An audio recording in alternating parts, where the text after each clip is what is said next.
نحمده ونستعينه ونستغفره ونؤمن به ونتوكل عليه ونعوذ بالله من شرور أنفسنا ومن سيئات أعمالنا من يهد الله فلا مضل له ومن يضلله فلا هادي له وأشهد أن لا إله إلا الله وأشهد أن محمدا عبده ورسوله أما بعد فإن خير الحديث كتاب الله وخير الهدي هدي محمد صلى الله عليه وسلم وشر الأمور محدثاتها وكل محدثة بدعة وكل بدعة ضلالة وكل ضلالة في النار.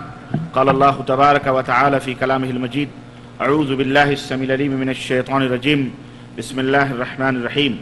يا أيها الذين آمنوا اتقوا الله حق تقاته ولا تموتن إلا وأنتم مسلمون واعتصموا بحبل الله جميعا ولا تفرقوا. اللهم صل على محمد وعلى آل محمد كما صليت على إبراهيم وعلى آل إبراهيم إنك حميد مجيد. اللهم بارك على محمد وعلى آل محمد كما باركت على إبراهيم وعلى آل إبراهيم إنك حميد مجيد.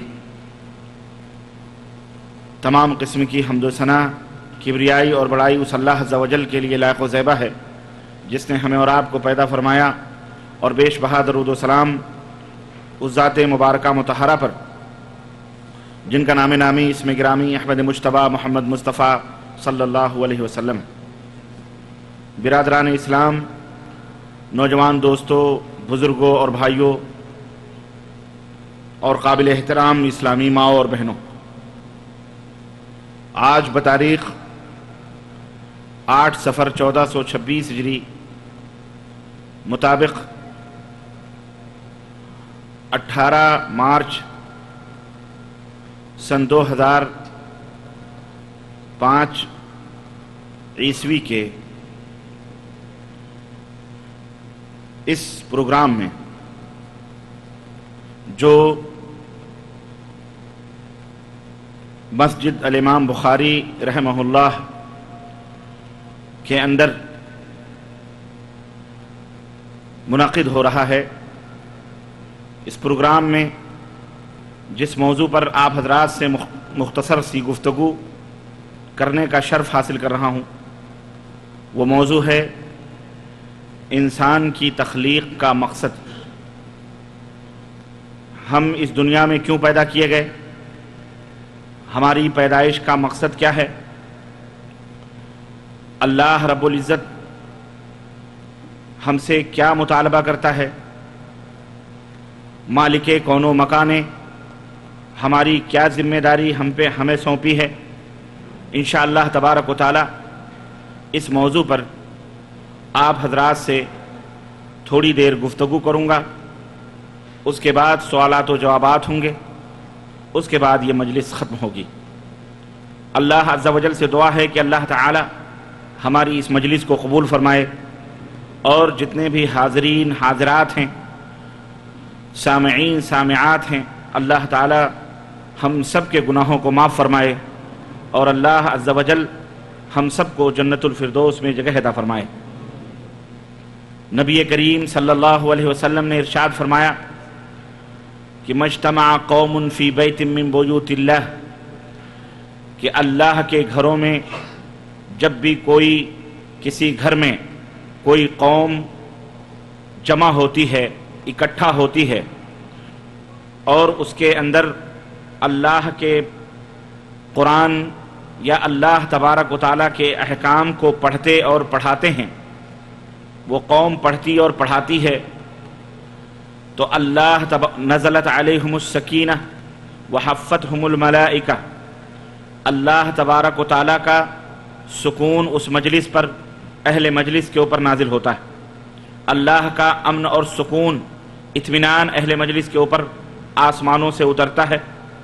وحفتہم الملائکہ، اور فرشتے اس مجلس کے اندر بیٹھنے والوں کو اپنے پروں سے گھیر لیتے ہیں.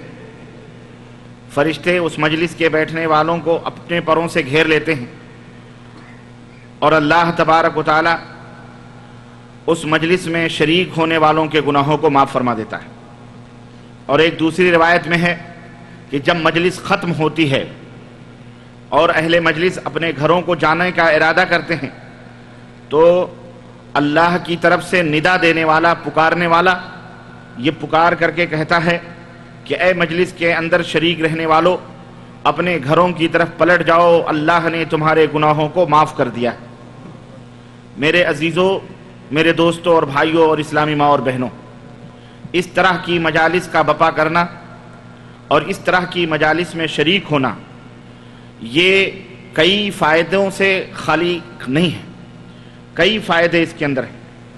یقیناً ٹیکنالوجی کا دور ہے اور آواز کو سننے اور سنانے کے وسائل اور ذرائع بہت ہیں، اس میں کوئی شک نہیں کہ بعض لوگ اس طرح کی مجلسوں میں شریک نہیں ہوتے، بلکہ وہ یہ کہتے ہیں کوئی بات نہیں، کیسٹ ریکارڈ ہوگی، ہم اسے سن لیں گے، کوئی بات نہیں، اتنی دیر میں ہم وہاں صرف 1 گھنٹہ 2 گھنٹہ کرنے کے بجائے ہم گاڑی ہے ہمارے پاس، کیسٹ خرید کر کے ہم اس پروگرام کی کارروائیوں اور تفصیلات کو سن لیں گے۔ اس میں کوئی شک نہیں کہ یہ بھی ایک فائدہ ہے اور وہ یقیناً فائدہ اٹھا سکتے ہیں کیسٹ سے، لیکن سب سے بڑا فائدہ، سننے سے زیادہ فائدہ، اس مجلس میں شریک ہونے کا جو سب سے بڑا فائدہ ہے، اس بڑے فائدے سے وہ محروم رہتے ہیں، اور وہ فائدہ یہ ہے کہ اس طرح کی مجلسوں کے اندر بذات خود حاضری دینا اور اس کے اندر شریک ہونا ہمارے گناہوں کا کفارہ ہے، اس سے وہ محروم ہو جاتے ہیں۔ ہم اور آپ بحیثیت انسان گنہگار ہیں، اللہ عز و جل کے معصیت کار ہیں، اللہ عز و جل نے جو ہمیں ذمہ داری سونپی ہے، ان ذمہ داریوں کے اندر ہم سستی اور کاہلی کرنے والے ہیں اور خطاکار لوگ ہیں، گنہگار لوگ ہیں۔ اللہ کے رسول صلی اللہ علیہ وسلم نے فرمایا کل بنی آدم خطا، آدم کی ہر اولاد غلطی کرنے والی ہے، آدم کی ہر اولاد خطا کرنے والی ہے، وخیر الخطائین التوابون، لیکن سب سے بہترین غلطی کرنے والا، سب سے بہترین خطاکار وہ ہے جو توبہ کرنے والا ہو۔ تو اس مجلس کے اندر شریک ہونا اپنے آپ کو اپنے گناہوں سے استغفار اور توبہ بلکہ گناہوں سے پاک ہونے کی ضمانت ہے۔ ایک روایت میں یہاں تک آتا ہے جو صحیح بخاری کی روایت ہے کہ فرشتے ایسی مجلسوں میں شریک ہوتے ہیں، وہ پوری دنیا کے اندر پھرتے ہیں، اللہ عز و جل انہیں مقرر کرتا ہے کہ اس طرح کی دینی مجالس میں وہ شریک ہوں اور پوری رپورٹ اللہ تبارک تعالیٰ کو پہنچائیں۔ اللہ کے رسول صلی اللہ علیہ وسلم فرماتے ہیں کہ جب اس طرح کی مجلسیں بپا ہوتی ہیں اور اس میں اللہ کا ذکر ہوتا ہے تو اللہ تبارک و تعالیٰ اس مجلس میں بیٹھنے والوں کا تذکرہ، اس مجلس میں بیٹھنے والوں کا تذکرہ مجلس میں بیٹھنے والوں سے اچھے لوگوں میں فرماتا ہے، یعنی جو اس کے پاس ملائکہ مقربین ہیں، جو اللہ عز و جل کے عرش کو اٹھائے ہوئے ہیں، اور وہ ملائکہ جو اللہ تبارک و تعالیٰ کی حمد و ثنا میں مشغول ہیں، اللہ تبارک و تعالیٰ اس مجلس میں اہل مجلس کا تذکرہ فرماتا ہے۔ اور ایک دوسری روایت میں یہاں تک آتا ہے کہ اللہ تبارک و تعالیٰ سے فرشتے کہتے ہیں کہ اے اللہ عز و جل، اس مجلس میں شریک ہونے والا اس نیت سے شریک نہیں ہوا ہے کہ ہم کچھ باتیں سنیں اور اس کے اوپر عمل کریں، بلکہ وہ کوئی اور مقصد لے کے آ کے بیٹھا ہے، کسی اور نیت سے وہ بیٹھا ہوا ہے، یا چلتے چلتے اس نے آواز سنی اور کھڑا ہو کر کے وہ اس بات کو سن رہا ہے، اس کا مقصد اس مجلس میں شرکت نہیں تھا، تو اللہ تبارک تعالیٰ فرماتا ہے میرے فرشتوں، بھلے اس کی نیت کچھ اور رہی ہو، اس مجلس میں بیٹھنے کی وجہ سے ہم نے اس کے بھی گناہ کو معاف فرما دیا ہے۔ تو میرے عزیزوں، میرے دوستوں اور بھائیوں، ایک تو یہ کہ دنیا کے جنجالوں میں، اور وہ دنیا جسے اللہ تبارک و تعالیٰ نے دار العمل قرار دیا ہے، ابتلا اور آزمائش کا گھر قرار دیا ہے، اور فتنوں کی جگہ ہے یہ، قدم قدم پہ فتنے، قدم قدم پہ مصائب، قدم قدم پہ ایمان اور عمل کو برباد کرنے والی چیزیں اس دنیا کے اندر موجود ہیں، اور قدم قدم پہ شیطان کے حملے ہیں۔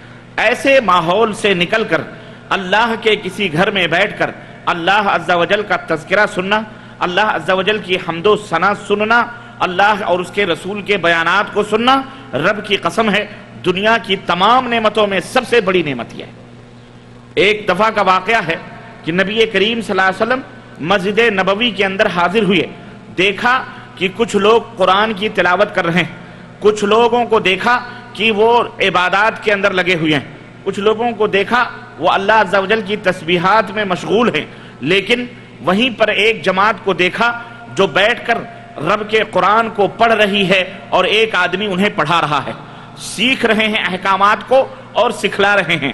اللہ کے رسول صلی اللہ علیہ وسلم نے نہ تو ان عبادت گزاروں کی مجلس میں بیٹھے، نبی کریم صلی اللہ علیہ وسلم نہ ان تسبیح اور ان حمد و ثنا کرنے والوں کی مجلس میں بیٹھے، بلکہ نبی کریم صلی اللہ علیہ وسلم نے فرمایا کہ سب سے بہترین مجلس یہ ہے جہاں قرآن کو پڑھا اور پڑھایا جاتا ہو، اللہ کے احکام کو سیکھا اور سکھلایا جاتا ہو۔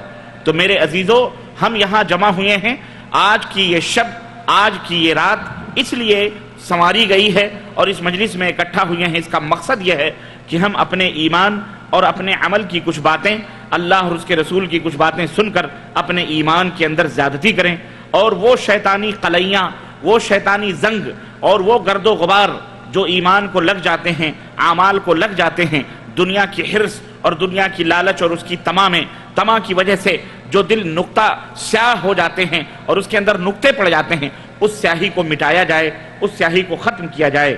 اس لیے ہم یہاں بیٹھے ہیں۔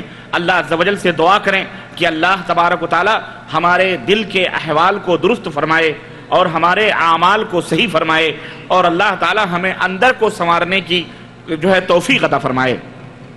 آمین یا رب العالمین۔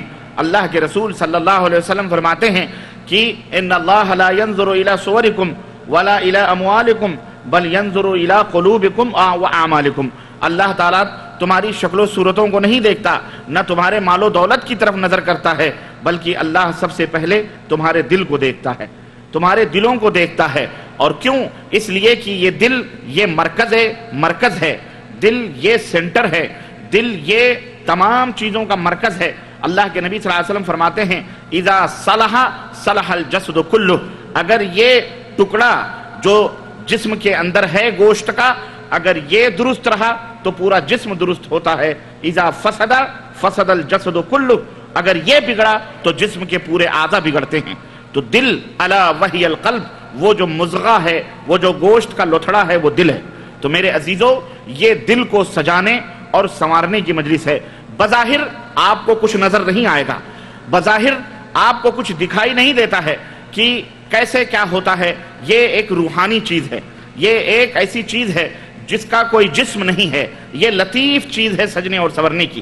اس کا پتہ آپ کو دنیا میں بھی لگے گا، اور مرنے کے بعد جب یہ آنکھیں بند ہوں گی اس وقت آپ کو اندازہ لگے گا کہ ہم جن مجلسوں میں بیٹھتے تھے اور اللہ عز و جل کی تعلیمات کو سنتے اور سناتے تھے، اس کے کتنے فوائد اور کتنے اس کے برکات تھے اور کتنے اس کے فیضان تھے۔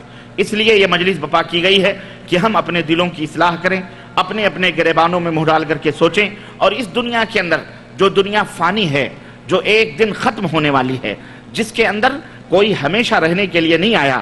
میرے عزیزو، میرے بھائیوں، میرے دوستو، بڑے بڑے قارون، بڑے بڑے حامان، بڑے بڑے شداد، بڑے بڑے فرعون، بڑے بڑے شہنشاہ، بڑے بڑے سکندر اور بڑے بڑے سورما، بڑے بڑے پہلوان سب آئے، لیکن کوئی اس دنیا کے اندر باقی نہیں بچا۔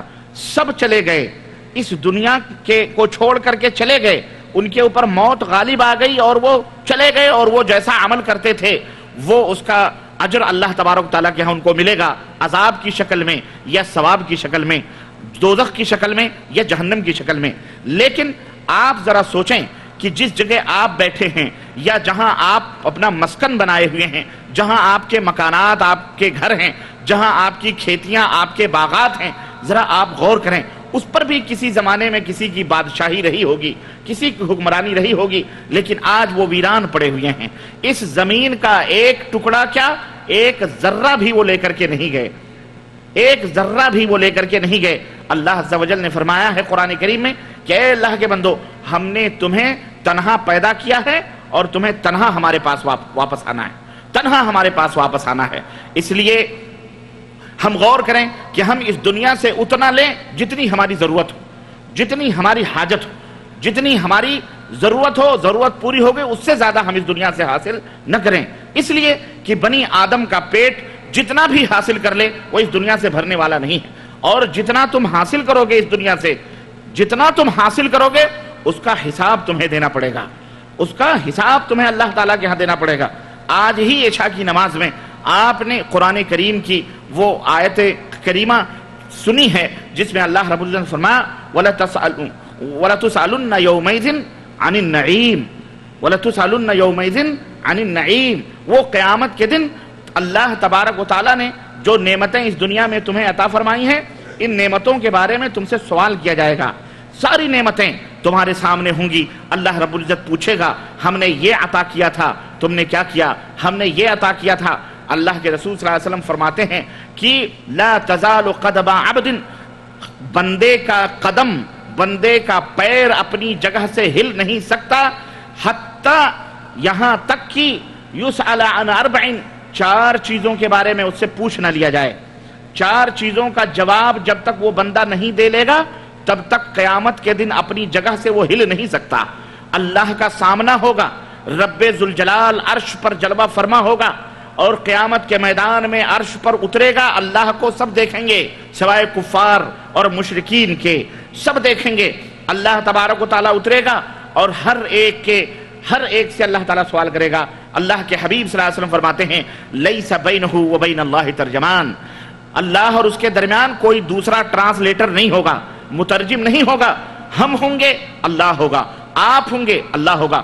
چار چیزوں کے بارے میں پوچھے گا۔ عن عمرہ فیما افناہ، اللہ اس کی عمر کے بارے میں پوچھے گا، میرے بندے میں نے تجھے عمر کی ایک مقررہ مدت عطا فرمائی تھی، 30 برس کی، 40 برس کی، 60 برس کی، 100 برس کی، 80 برس کی، 120 برس کی، تو نے اس عمر کو کہاں گنوایا ہے؟ کیا کیا تم نے اس عمر میں؟ اس زندگی کو تم نے کس چیز کے اندر صرف کیا ہے؟ وَعَنْ مَالِهِ، اس کے مال کے بارے میں پوچھا جائے گا کہ فِي مَقْتَسَبْتَ، کہاں سے تو نے اس کو حاصل کیا ہے اور کہاں تو نے اس کو خرچ کیا ہے؟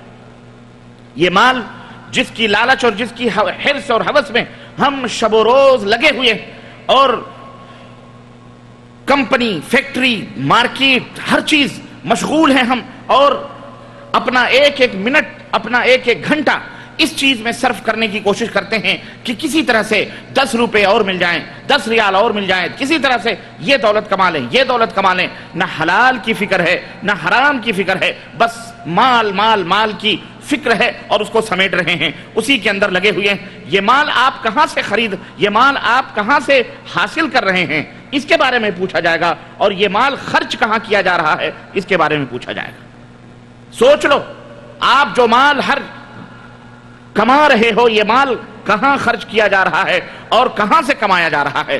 یہ نہ سوچو کہ جو ہم کما رہے ہیں اس کے بارے میں پوچھ گچھ نہیں ہوگی۔ کیمرے لگے ہوئے ہیں، اللہ عز و جل کی مخلوقات مکمل تمہاری نگرانی کر رہی ہے۔ وَمَا يَلْفِظُ مِنْ قَوْلٍ إِلَّا لَدَيْهِ رَقِيبٌ عَتِيدٌ، عمل تو عمل ہے، حرکات تو حرکات ہیں، تمہاری زبانوں سے جو کلمات نکلتے ہیں رب فرماتا ہے ہم اسے بھی ریکارڈ کر رہے ہیں۔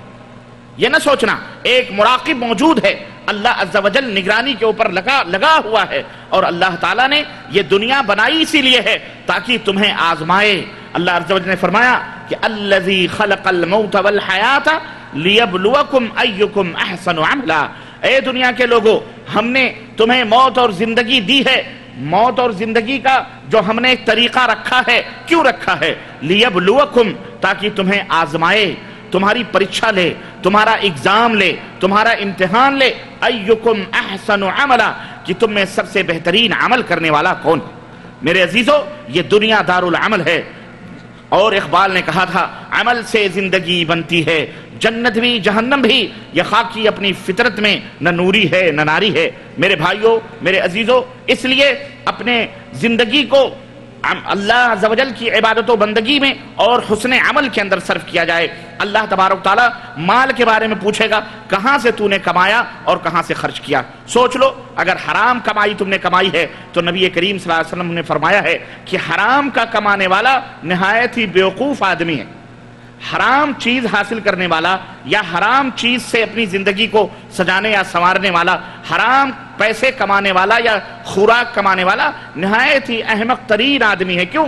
اس لیے کہ اللہ نے یہ فیصلہ فرما دیا ہے کہ جو بندہ بھی حرام طریقے سے مال کمائے گا اور اب اس کو خرچ کرے گا حرام طریقے سے، اس کا نہ دنیا میں کوئی فائدہ ہوگا نہ ہی آخرت میں اس کا کوئی فائدہ، بلکہ اس کو دنیا میں بھی خسارہ ہے، آخرت میں بھی خسارہ ہے۔ بہت سارے ایسے کیسز ہم اپنے کانوں سے سنتے ہیں اور اپنی آنکھوں سے دیکھتے ہیں، اور آپ حضرات بھی یہاں کی زندگی میں دیکھتے ہوں گے، بڑے بڑے مدیر ہیں، بڑے بڑے بزنس مین ہیں، بڑے بڑے تاجر ہیں، بڑے بڑے کمپنیوں، بڑے بڑے کفیلوں، بڑے بڑے اس کے لوگوں کے غلام ہیں، وہاں نوکری کرتے ہیں، اور ہم دیکھتے ہیں کہ صبح و شام میں خوب کمائیاں ان کی ہو رہی ہیں، لیکن ہم نے یہ بھی دیکھا اور ہم نے یہ بھی سنا کہ گھر سے فون آ گیا، گھر سے چٹھی آ گئی کہ بیوی سیڑھی پر چڑھ رہی تھی، کہیں پیر پھسلا، ٹانگ ٹوٹ گئی۔ اب کیا ہوا؟ ٹانگ ٹوٹی، ہاسپٹل میں گئے، ڈاکٹروں نے 60,000 70,000 روپے کا بل بنا کے ہاتھ میں تھما دیا۔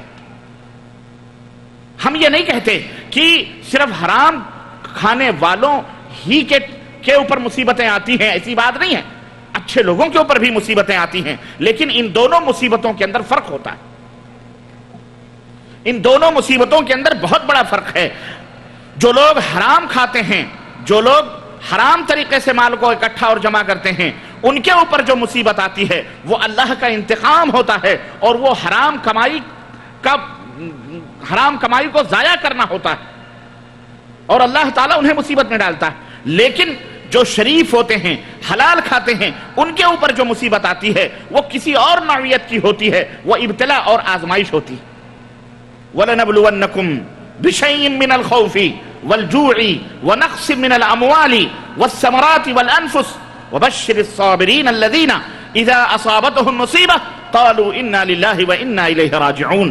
اللہ نے فرمایا اس دنیا کی زندگی میں ہم تمہیں آزمائیں گے، جان لے کر کے، مال لے کر کے، ہم تمہارے باغات کو برباد کر کے اور تمہارے مالوں میں کمی کر کے ہم تمہیں آزمائیں گے، اور ہم تمہیں آزمائیں گے، لیکن خوشخبری اور بشارت ان لوگوں کے لیے ہے جب ان کے اوپر کوئی آزمائش آئے، کوئی بلا آئے، کوئی مصیبت آئے، تب وہ کیا کہتے ہیں؟ ان للہ و انا الیہ راجعون۔ اللہ نے فرمایا اے میرے حبیب خوشخبری سنا دو ایسے لوگوں کو کہ جب وہ مصیبت آتی ہے تو من ربہم واولئک ھم المفلحون مہتدون، وہی لوگ ہیں جن کے اوپر اللہ کی رحمتیں نازل ہوتی ہیں۔ اولئک علیہم صلوات من ربہم، ان کے رب کی طرف سے ان کے اوپر اللہ کی رحمتیں نازل ہوتی ہیں، اور وہی لوگ ہدایت یافتہ لوگ ہیں۔ لیکن جو مصیبتیں، جو بلائیں حرام کھانے والوں کے اوپر آتی ہیں، حرام کمائی کرنے والوں پہ آتی ہیں، وہ مصیبتیں ان کے لیے وارننگ ہوتی ہیں کہ بندے اللہ سے توبہ کر، توبہ کر۔ اس دنیا کے اندر اگر تیرے بچے کی ٹانگ ٹوٹی ہے، تیری ٹانگ ٹوٹی ہے، تیری بیوی کی ٹانگ ٹوٹی ہے، تو کل قیامت کے دن یاد رکھو کل لحم نبتا من سحت، ہر وہ گوشت کا، ہر وہ خون کا قطرہ، یا ہر وہ گوشت جو حرام سے پلا ہو، اللہ کے رسول صلی اللہ علیہ وسلم فرماتے ہیں وہ جنت میں نہیں جا سکتا ہے، وہ جسم، وہ باڈی جنت میں نہیں جا سکتی۔ اس لیے میرے عزیزو، مال کے کھانے اور پینے میں بہت زیادہ احتیاط کرنے کی ضرورت ہے۔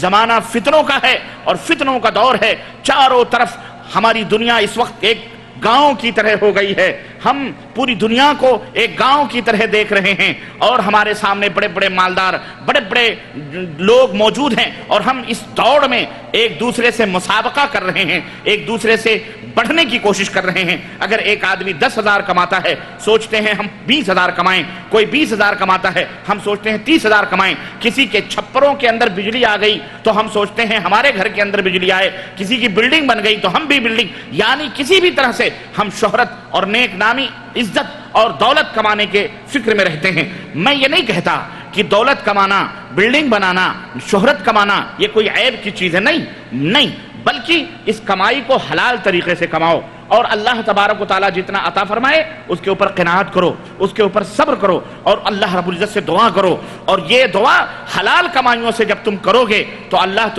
ہماری دعاؤں کو قبول بھی فرمائے گا۔ حضرت سعد رضی اللہ تعالیٰ عنہ نے نبی کریم صلی اللہ علیہ وسلم سے پوچھا اور کہا اور درخواست کی کہ یا رسول اللہ دعا کر دیجئے کہ میں مستجاب الدعوہ بن جاؤں، اللہ میری دعاؤں کو قبول کرے۔ تو اللہ کے رسول صلی اللہ علیہ وسلم فرماتے ہیں یا سعد اطب مطعمک تکن مستجاب الدعوہ، اپنے کھانے کو حلال کر لے، اللہ سے جو مانگو گے اللہ تمہاری دعاؤں کو قبول فرمائے گا۔ آج ہم اپنی دعاؤں کے نہ قبولیت کا شکوہ کرتے ہیں کہ دعائیں قبول نہیں ہوتی، حج ہم نے کر لیے، عمرے ہم نے کر لیے، طواف پہ طواف کر رہے ہیں، اللہ رب العزت سے روتے اور گڑگڑاتے ہیں، کیوں نہیں قبول ہوتی؟ اس لیے کہ ہماری غذاؤں کے اندر حرام کی ملاوٹ ہے، ہمارے کھانوں کے اندر حرام کی ملاوٹ ہے، اور ہمارے مال کے اندر حرام کی ملاوٹ ہے۔ میرے عزیزو، میرے دوستو، حضرت امام حسن بصری تابعی ہیں، جلیل القدر تابعی ہیں، فرماتے ہیں کہ ہم جب بھی اللہ تعالیٰ کی کسی نافرمانی میں ہم جب بھی تین چیزوں میں کوئی سرکشی دیکھتے تھے تو فوری طور پر اپنے اعمال کا مراجعہ کرنا شروع کر دیتے تھے، اپنے ایمان اور اپنے گریبانوں میں فوری طور پر ٹٹولنا شروع کرتے تھے، جھانکنا شروع کرتے تھے کہ کہاں ہم سے کمی پیدا ہوئی ہے۔ اللہ اکبر۔ یہ اصل میں دل جب آئینہ ہوتا ہے، ایمان جب آئینہ ہوتا ہے تو اس کے اوپر عکس صحیح طور پر آتا ہے۔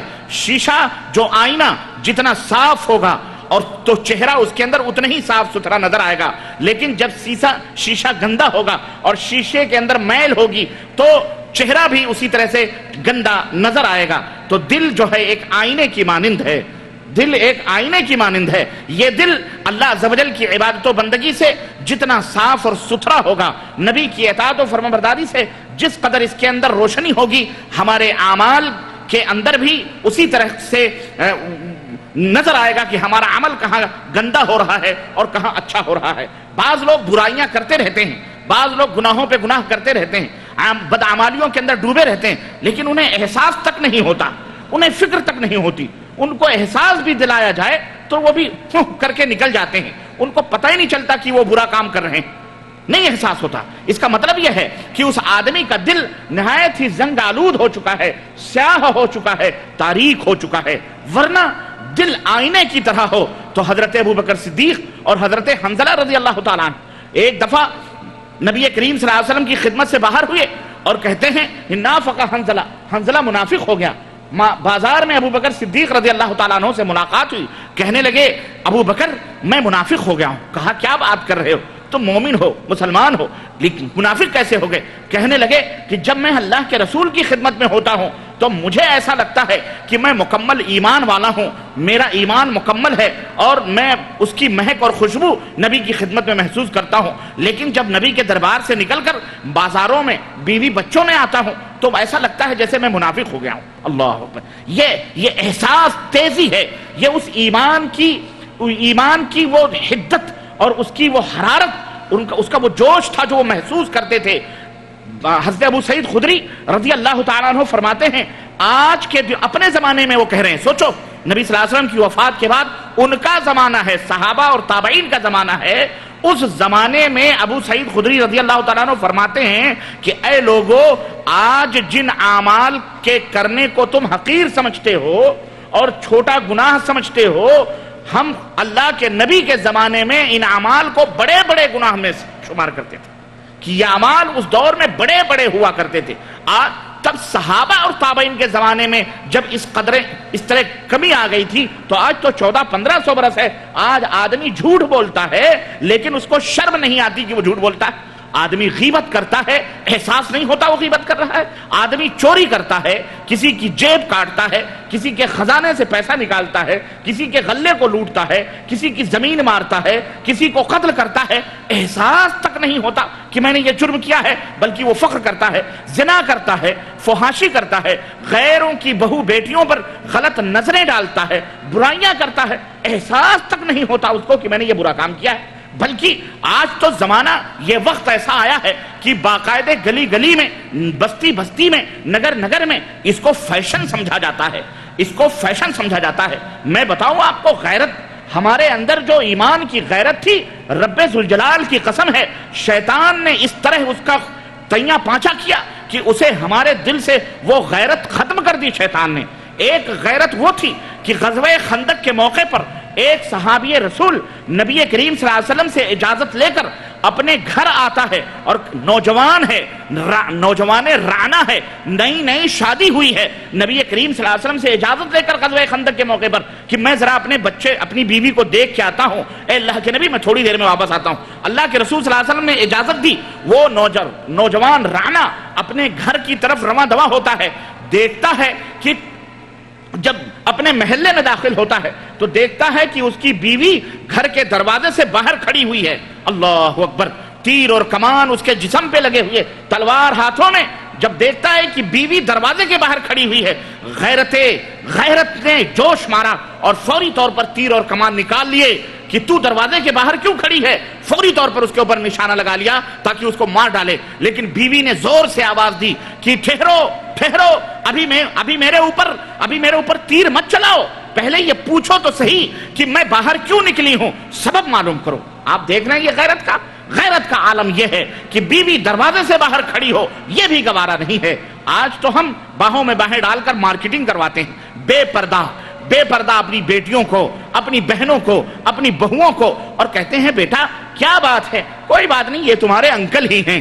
یہ تمہارے کون ہیں؟ انکل ہیں۔ ارے یہ تمہارے چچیرے بھائی ہیں، یہ تمہارے ممیرے خلیرے بھائی ہیں، کوئی بات نہیں، کوئی پردہ نہیں۔ حیا ختم ہو چکی، دل سے زنگ دلوں کے اندر لگ گئے، ہمارے آنکھوں سے جو غیرت کا پانی تھا وہ مر چکا ہے۔ میرے عزیزو کیا ہوا؟ واقعہ بتلانا مقصود نہیں ہے، واقعہ تو خیر لمبا ہے کہ جب عورت نے منع کیا، جب قریب گئے، کہا کیا بات ہے؟ کہا پہلے اپنے گھر کے اندر جا کے دیکھو کہ تمہارے گھر کے اندر کون ہے۔ جب دیکھا گھر کے اندر جا کر تو اس کے اوپر ایک کالا ناگ سانپ اپنا پھن اٹھایا کر کے بیٹھا ہوا تھا۔ نوجوان تھے، جوش تھا، فوری طور پر تیر اور کمان ہتھیار ہاتھ میں تھے، مارا اس سانپ کو، اس سانپ کے منہ پر جا کر کے وہ تیر لگا، سانپ ادھر مرا۔ صحیح بخاری کی روایت ہے، یہ صحیح بخاری کی روایت ہے، کہتے ہیں راوی کہتے ہیں کہ سانپ مرا اور اس کے ساتھ وہ نوجوان بھی تڑپ کر کے مر گیا۔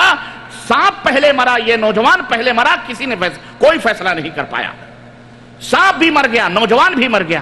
اللہ کے رسول صلی اللہ علیہ وسلم کو خبر پہنچائی گئی کہ اللہ کے نبی اس نوجوان کا ایسا حادثہ ہوا۔ اللہ کے رسول صلی اللہ علیہ وسلم نے دعا فرمائی اور فرمایا لوگو مدینے کے اندر کچھ جنات رہتے ہیں، مدینے کے اندر جن رہتے ہیں، تمہارے گھروں میں بھی رہتے ہیں، اس لیے اسی طرح سے کوئی موذی جانور سانپ وغیرہ دیکھو تو فوری طور پر انہیں مت مارو، بلکہ انہیں مہلت دو 3 دن کے لیے، انہیں 3 دن کے لیے مہلت دو، آواز دو کہ بھائی تم جو بھی ہو ہمارے گھر سے نکل جاؤ، 3 دن تک انہیں مہلت دو، اگر وہ ٹھیک ہے جن ہوگا تو نکل جائے گا، اگر اس کے بعد نہ نکلے تو وہ سانپ ہے اس کو مار ڈالو، تمہیں کوئی نقصان اور ضرر نہیں ہوگا۔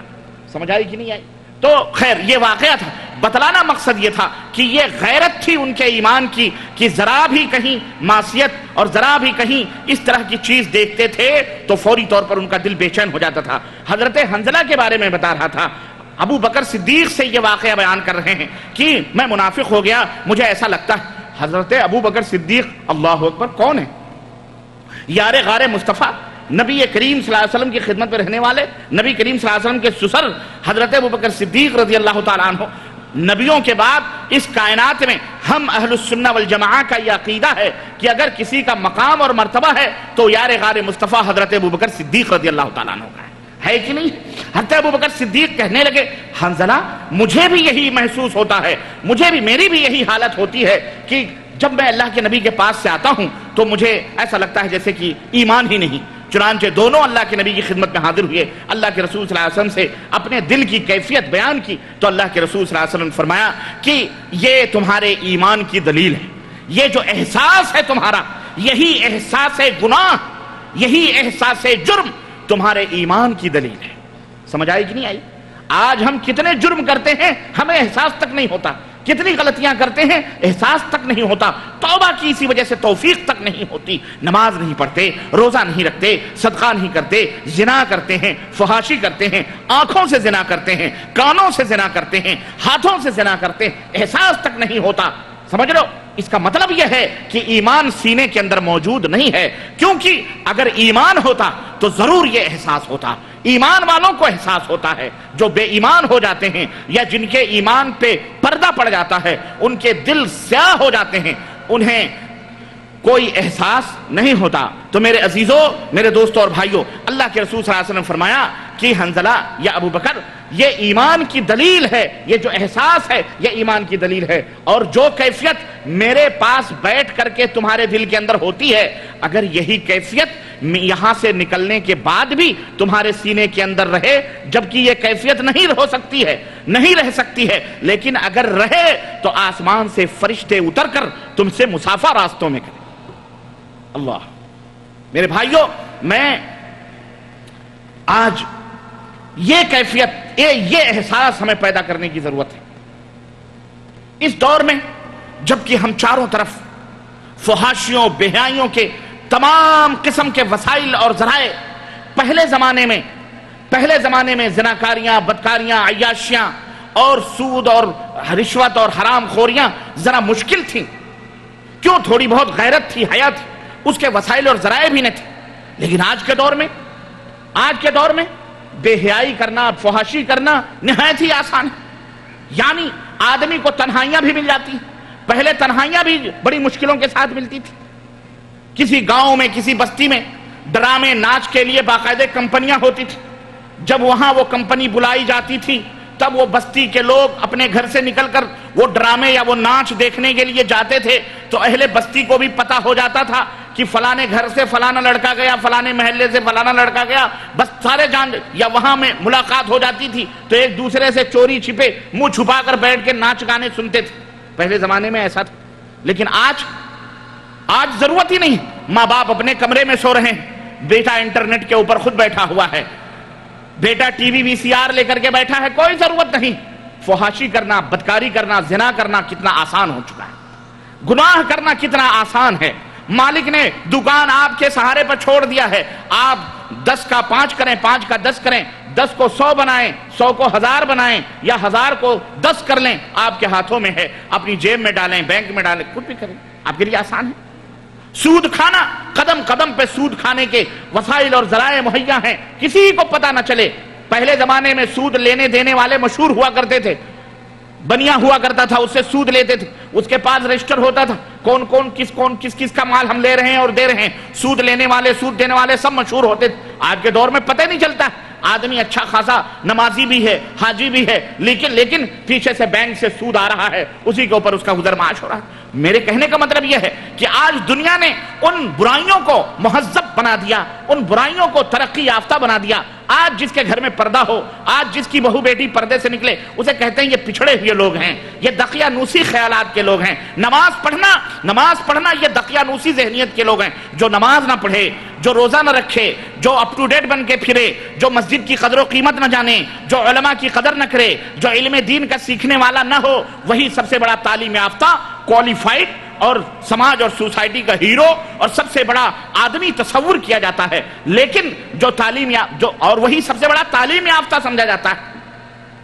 سب سے بڑا، آپ کو میں بتاؤں، ایک آدمی اللہ کے دین کو حاصل کرتا ہے، حافظ قرآن ہے، تب مفسر قرآن ہے، احادیث کا حافظ ہے، نبی کی احادیث کو بیان کرتا ہے، دین کے اوپر عمل کرتا ہے، سب کچھ کرتا ہے، مسجد کا امام ہے، سوسائٹی کے اندر جو امر بالمعروف یا نہی المنکر یا سماج کے اندر وہ سب کی رہنمائی کرتا ہے، پورے گاؤں کو دین اسلام کی باتیں بتلاتا ہے.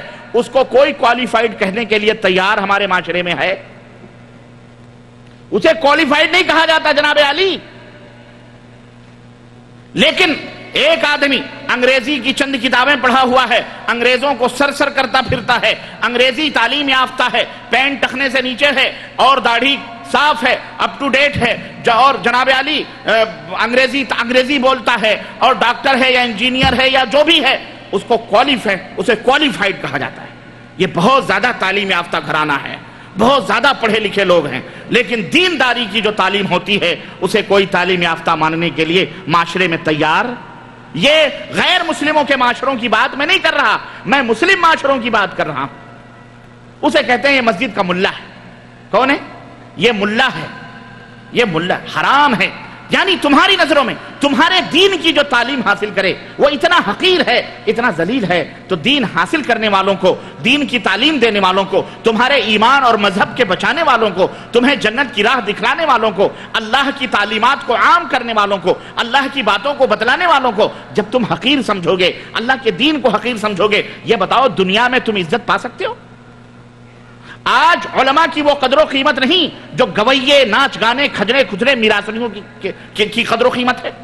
بتائیں آپ، میں سب کی بات کر رہا ہوں. کوئی اپنے آپ کو اسلامی کنٹری کہے یا غیر اسلامی کنٹری کہے، ساری کنٹریز کی میں بات کر رہا ہوں، بلا تفریق کی میں بات کر رہا ہوں. ایک مغنی، ایک ٹی وی اسٹار، ایک فلم میکر، ایک ناچنے والا، گانے والا، آج اس کی جو معاشرے کے اندر قدر و قیمت ہے، اس کے لیے سیٹلائٹ بنائے جا رہے ہیں، اس کے گانوں کے لیے ریڈیو کے چینلز باقاعدہ فری ہیں. لیکن دین کی دعوت دینے والوں کے لیے چینلز نہیں ہیں. اس کے لیے اسپیشل سیٹلائٹ ہوتے ہیں، اس کے لیے ریڈیو، ٹیلی ویژن، سارے کیمرے میں دنیا مسخر ہے. اس کی تنخواہ ایک منٹ کے اندر ہزاروں ریال، ہزاروں ڈالرز، ہزاروں روپے چمکتی ہوئی کاروں کے اندر چلتا ہے، لیکن یہ بیچارہ دین کی خدمت کرنے والا، اللہ کے نازل کردہ شریعت کو عام کرنے والا، خود مسلمانوں کے اندر اس کی نہ کوئی قدر و قیمت ہے نہ کوئی عزت ہے۔ بتاؤ ہے کہ نہیں ہے یہ؟ مسلمانوں، تم کرسچنوں کی بات کرتے ہو، تم یہودیوں کی بات کرتے ہو، نصرانیوں کی، رب کعبہ کی قسم ہے، جاؤ یہودیوں کے اور کرسچنوں کے ان کے اپنے معلمین اور ان کے علماء کو دیکھو، کئی ملین ڈالرز ان کے بینک بیلنس ہے۔ سمجھ آ رہی کہ نہیں آ رہی؟ بڑے بڑے پادری ہیں، بہترین بلڈنگیں، بہترین مارکیٹیں، جائیدادیں ان کے پاس، بہترین پراپرٹیز ہیں، وہ ان کی عزت کرتے ہیں، اور تم ان کی نقالی کرتے ہو خود پیٹ بھرنے کے لیے، اور اپنے دین کے پھیلانے والے یا دین کی باتیں ان کی بے عزتی کرتے ہو۔ نہ ان کی کوئی عزت ہے، نہ کوئی ان کی آبرو ہے۔ یاد رکھو، کامیاب تم اسی وقت ہو سکتے ہو، دنیا کے اندر حکمرانی اسی وقت کر سکتے ہو جب تم اپنے دین، اپنے اسلام کی قدر و قیمت کو پہچانو گے اور اس کی عزت و آبرو کرو، اس کی عزت کرو گے اور اس کے آبرو کی حفاظت کے لیے آگے بڑھو گے۔ ورنہ نہ خدا ہی ملا، نہ وصال صنم، نہ ادھر کے رہے نہ ادھر کے رہے، نہ تمہیں امریکہ ہی پذیرائی دے گا اور نہ اللہ کے دربار ہی میں تم سرخرو ہو سکتے ہو، نہ ادھر کے رہو گے، ادھر بھی جوتے پڑیں گے، ادھر بھی جوتے، ادھر بھی پڑھ رہے ہیں ادھر بھی پڑھیں گے۔ اللہ سے ڈرو، اللہ والے بنو، اللہ کو جو مطلوب ہے تم سے، جو اللہ نے جس مقصد کے لیے تمہیں پیدا کیا ہے، اس مقصد کو اپنے ذہن و دماغ میں ہمیشہ رکھو۔ وہ قومیں جو اپنے زندگی کے مقاصد کو بھول جایا کرتی ہیں، وہ قومیں جو اپنی پیدائش کے مقصد کو بھلا دیتی ہیں، وہ قومیں زندہ نہیں رہتی، وہ قومیں مار دی جاتی ہیں، وہ قومیں ختم کر دی جاتی ہیں، اور تمہیں قیامت تک جینا ہے انشاءاللہ تعالی۔ مسلمانوں، تمہیں قیامت تک رہنا ہے، تمہاری آل اولاد کو قیامت تک رہنا ہے۔ کیوں؟ اس لیے کہ اس روئے زمین پر اللہ تبارک و تعالیٰ کے کلمے کو بلند کرنا ہے، اللہ عز و جل کی تعلیمات کو عام کرنا ہے۔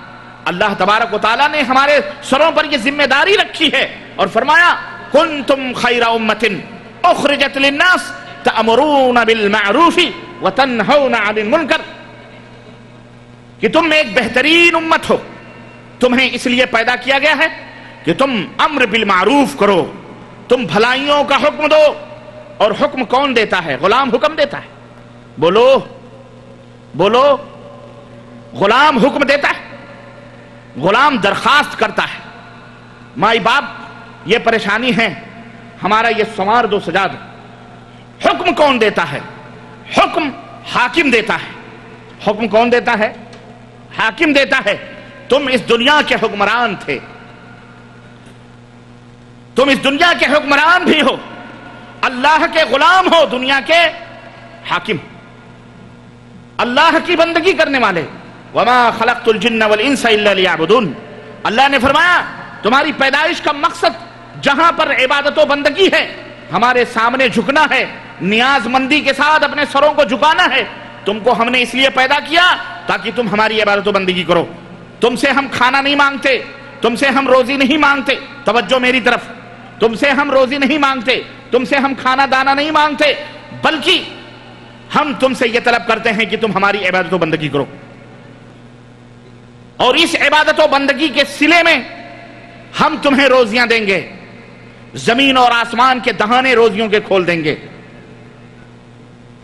وَلَوْ آمَنَ أَهْلُ الْقُرَىٰ لَفَتَحْنَا عَلَيْهِمْ بَرَكَاتٍ مِّنَ السَّمَاءِ، اللہ نے فرمایا اگر بستی والے اللہ کے اوپر ایمان لے آئیں تو ہم آسمان سے ان کی روزیوں کے دہانے کھولتے، اور روزیوں کے دہانے کھلے، روزیوں کے دہانے کھلے۔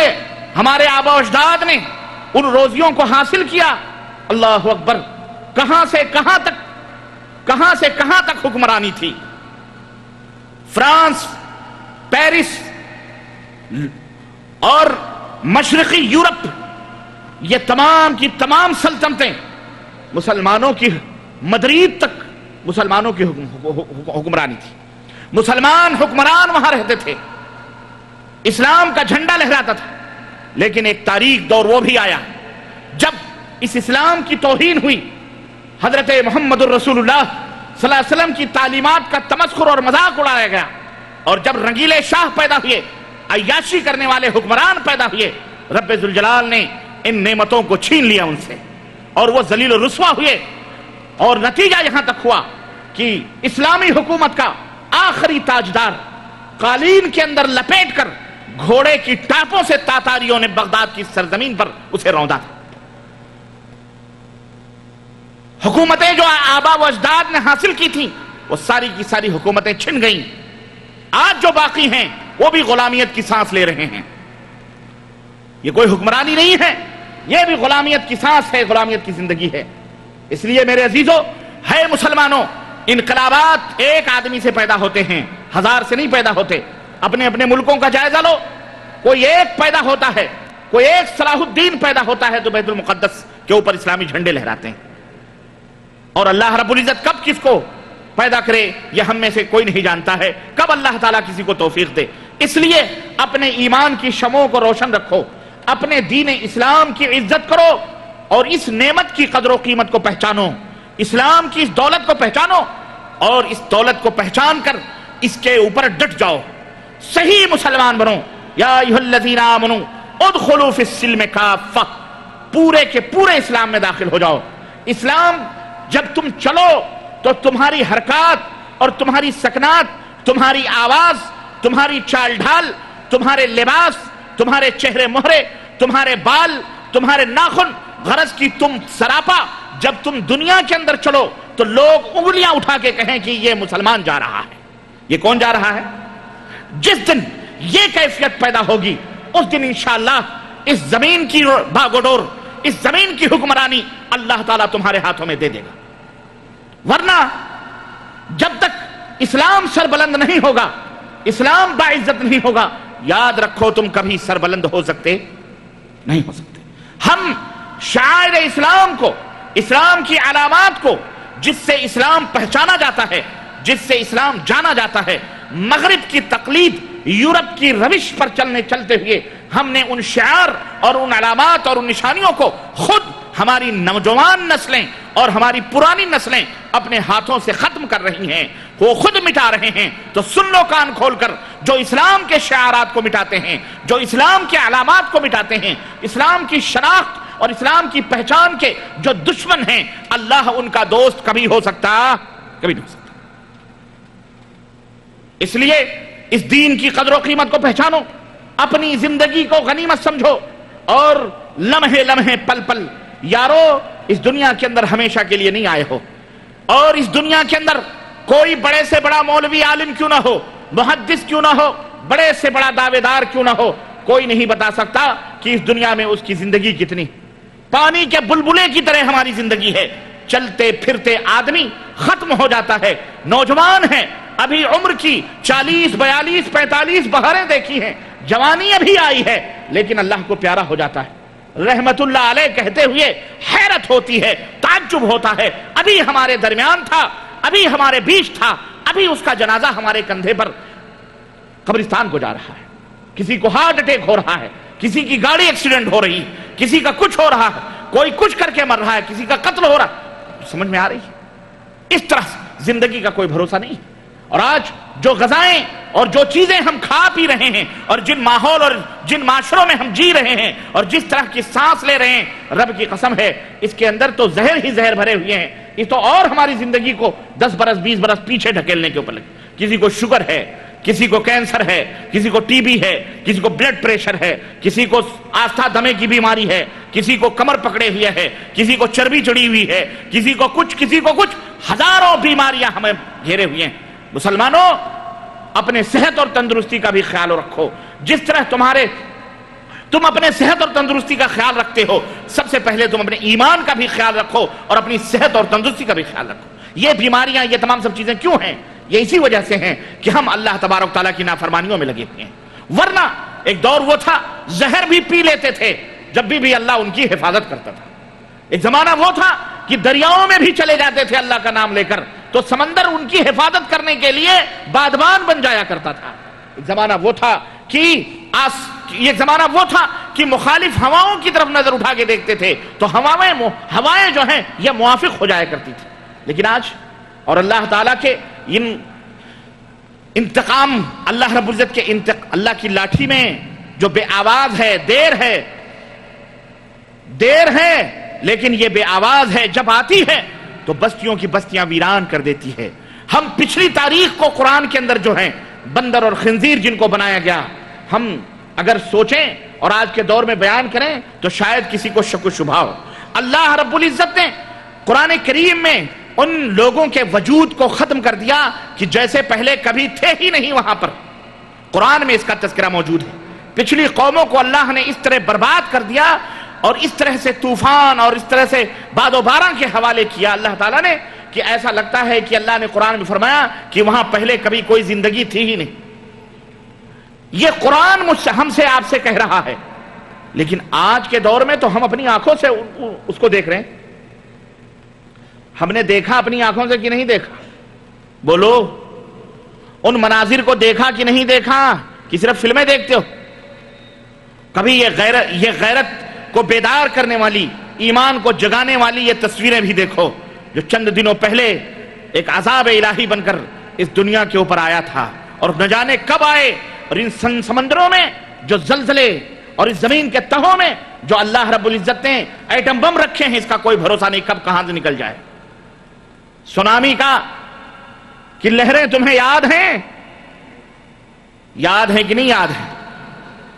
ہاں، عیش و عشرت کے اندر مست، ساحل سمندر پر عیاشیوں کے اڈے بنائے ہوئے، ریزارٹ بنائے ہوئے زناکاریوں فحاشیوں کے، تھے کہ نہیں تھے؟ چاہے وہ سمترا ہو، اور چاہے وہ تھائی لینڈ ہو، چاہے وہ سری لنکا ہو، اور چاہے وہ ہندوستان۔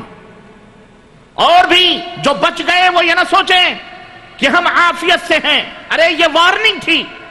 اللہ رب العزت آنے واحد میں پل بھر میں اپنے اس فوج کو کسی بھی طرف گھما دے، رب کی قسم ہے ویرانیوں، بستیوں کی بستیاں خراب۔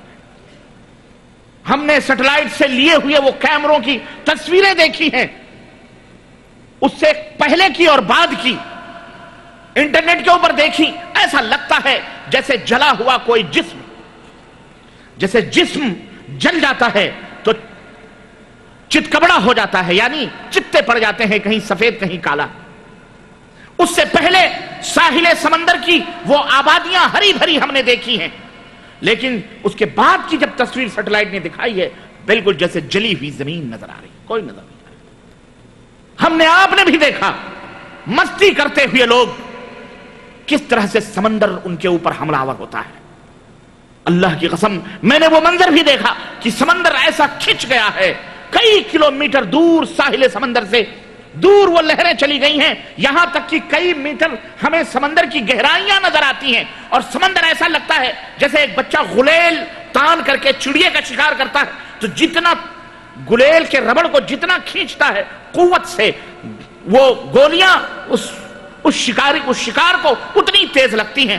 بین ہی اسی طرح جیسے اللہ تعالیٰ نے سمندر کو کھینچ کر کے لگام لگایا ہو، سمندر کی وہ گہرائیاں نظر آنے لگی ہیں، وہ تٹیں ہم نے اپنے انٹرنیٹ پہ اس کو دیکھا، وہ گہرائیاں نظر آ رہی ہیں، ایسا لگتا ہے جیسے سمندر خالی ہو گیا۔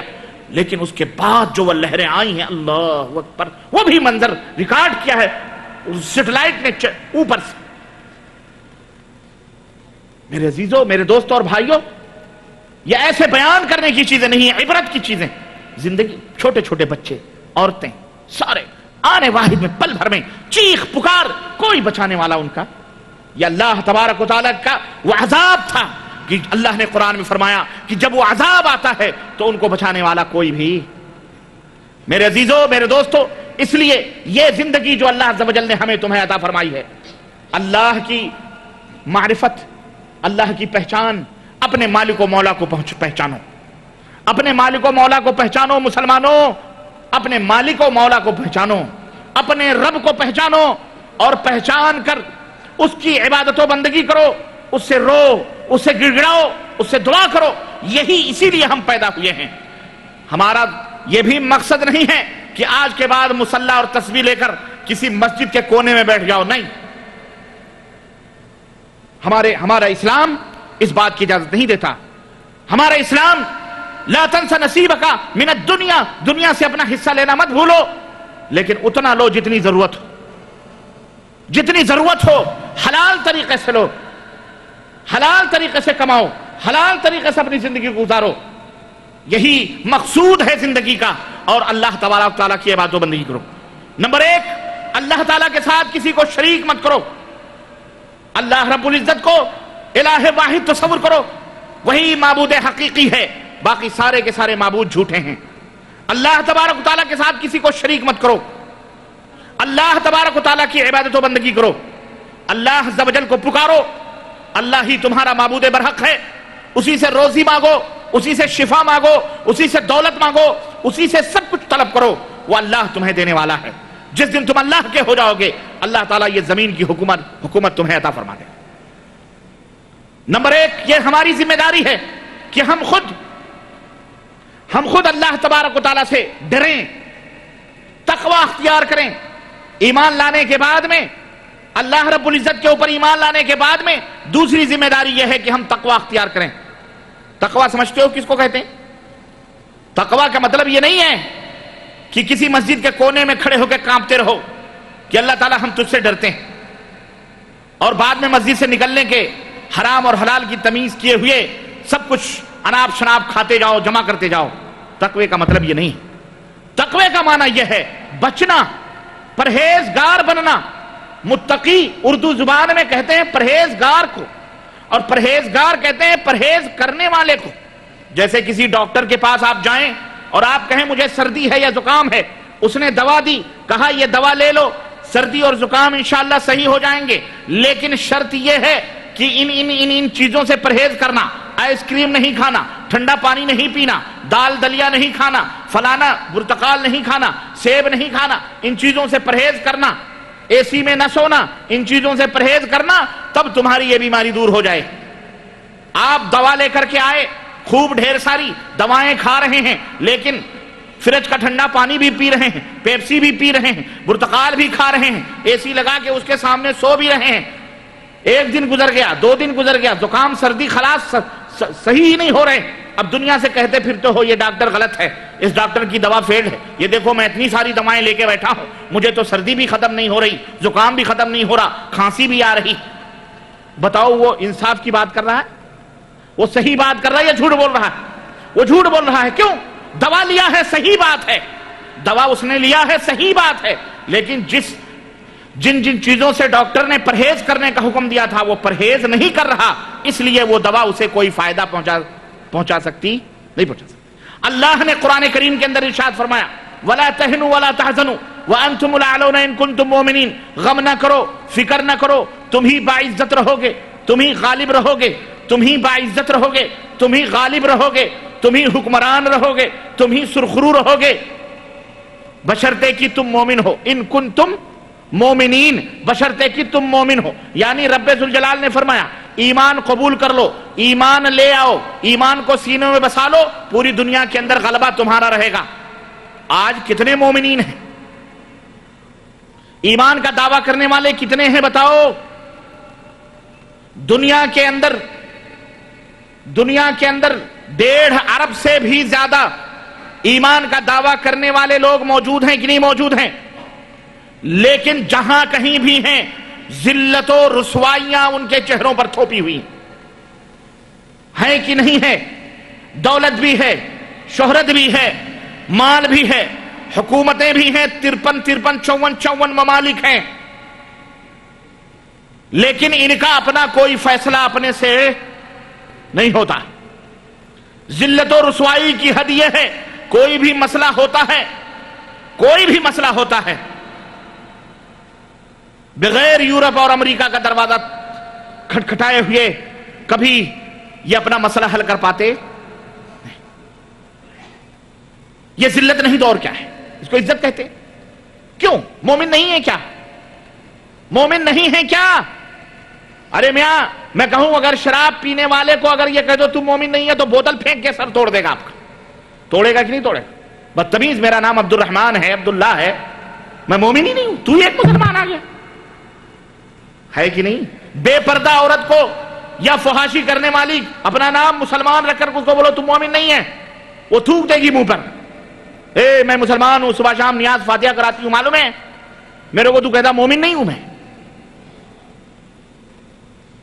ہر ایک اپنے آپ کو مومن کہہ رہا چاروں طرف، اور اللہ نے فرمایا مومن رہو گے تو غالب رہو گے، پھر بھی غلبہ نہیں تو ہم کیا کہیں؟ نعوذ باللہ، 1000 بار نعوذ باللہ۔ ہمارے رب کا یہ فرمان جھوٹا ہے؟ نہیں۔ ہمارے رب کا فرمان جھوٹا نہیں، ہمارے رب کا فرمان سچا ہے، البتہ ہم جھوٹے مومن ہیں۔ ہم جھوٹے مومن کیسے ہیں؟ اللہ نے ارشاد فرمایا یا ایھا الذین آمنوا اتقوا اللہ حق تقاتہ، یا ایھا الذین آمنوا، اے وہ لوگوں جو ایمان لائے ہو۔ ٹھیک، کافروں سے خطاب نہیں، مشرکوں سے خطاب نہیں، غیر مسلموں سے خطاب نہیں، یہود و نصارہ سے نہیں، مومنوں سے خطاب ہے۔ اے وہ لوگوں جو ایمان لا چکے ہو، ایمان لائے ہو، تمہارے سینے میں ایمان ہے۔ دوسرا مطالبہ تم سے یہ ہے اتقوا، تقوی اختیار کرو، حق تقاتہ، جیسا کہ تقوی اختیار کرنے کا حق ہے۔ پتہ یہ چل رہا ہے کہ خالی ایمان فائدے مند نہیں ہے، خالی جس طرح ڈاکٹر کی دوا فائدے مند نہیں ہے، جب تک ڈاکٹر کے بتائی ہوئی چیزوں سے پرہیز نہیں کرو گے تب تک وہ دوا کوئی فائدہ نہیں پہنچا سکتی۔ اسی طرح سے جب تک ایمان لانے کے بعد وہ پرہیزگاری نہیں اختیار کرو گے تب تک یہ ایمان کوئی فائدہ پہنچا سکتا۔ سمجھو اس بات کو سمجھو مسلمانوں، ہماری بربادی، ہماری ذلت و رسوائی اور ہماری بے غیرتی اور ہماری تمام خرابیوں کا واحد سبب یہ ہے کہ ہمارے دلوں سے تقوی ختم ہو چکا ہے۔ اور یہ تقوی کیا ہے؟ تقوی کیا ہے؟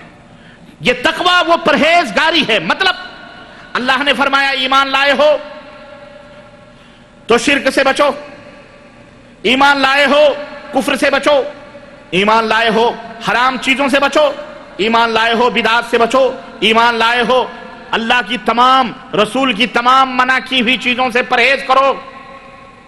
ایمان کی حالت میں شرک نہ کرنا، ایمان کی حالت میں خرافات نہ کرنا، ایمان کی حالت میں جھوٹ نہ بولنا، ایمان لانے کے بعد میں سود نہ کھانا، ایمان لانے کے بعد میں زنا نہ کرنا، ایمان لانے کے بعد میں غیبت نہ کرنا، ایمان لانے کے بعد میں کسی کا مال نہ ہڑپ کرنا، ایمان لانے کے بعد میں ناجائز طور پر کسی کا قتل نہ کرنا، ایمان لانے کے بعد میں کسی بہو بیٹی کے، غیر کی بہو بیٹیوں کے اوپر نظر بد نہ اٹھانا۔